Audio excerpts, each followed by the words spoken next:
Beneath the drizzle of a London evening, I spotted my wife's name etched on a love lock dangling from a bridge, paired with another man's, a silent vow that shattered the life we'd promised to build together. I caught my cheating wife when I found her name on a Lovelock bridge. I stood on the damp banks of the River Thames near Waterloo Bridge, the iconic Lovelock Bridge glinting under the streetlights, a testament to countless promises. I'm Oliver Hargreaves, a 34-year-old accountant from Camden, married to Sophie Bennett for 6 years.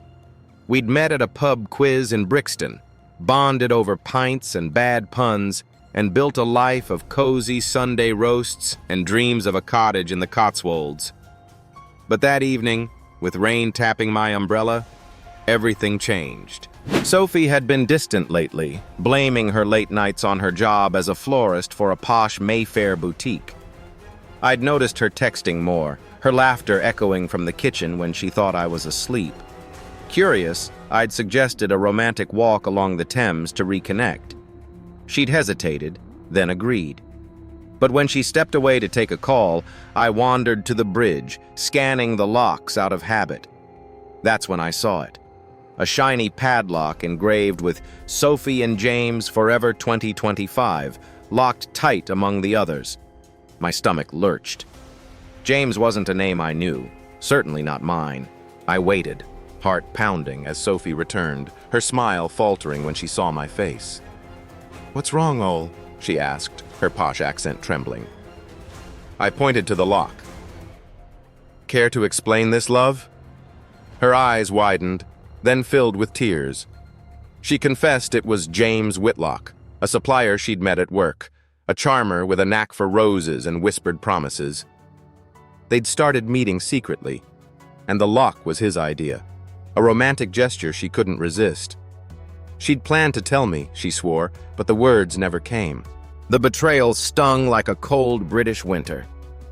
We argued that night in our flat, her sobs mixing with the rain against the windows. She admitted to weekend trips to Brighton with James, funded by extra shifts she'd lied about. I felt like a fool replaying our vows, "Till death us do part," against the clink of that lock.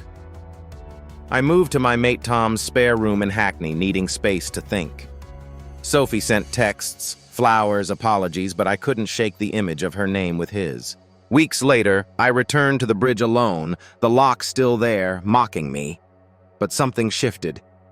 I remembered Sophie's laughter at our wedding, the way she danced with Mia, our niece, at last year's Christmas do. I wasn't ready to forgive, but I missed her. I called her, suggesting we meet, not at the bridge, but at Kew Gardens, a neutral ground. She arrived, eyes red, clutching a single rose. We talked, really talked about the affair, the lock, and what we'd lost. As the autumn leaves fell around us in Kew Gardens, I took Sophie's hand, her grip tentative yet warm. The love lock had exposed her betrayal, but it also reminded me of the love we'd once shared. I didn't erase the past. James's name lingered in my mind, but I chose to fight for us, for the life we'd built with tea-stained mornings and shared dreams. Tears streamed down her face as she whispered, "I'll earn it back, Ol." Under the golden canopy, with the scent of damp earth and hope, I nodded. A fragile step toward healing, proving that even broken locks can mend a heart.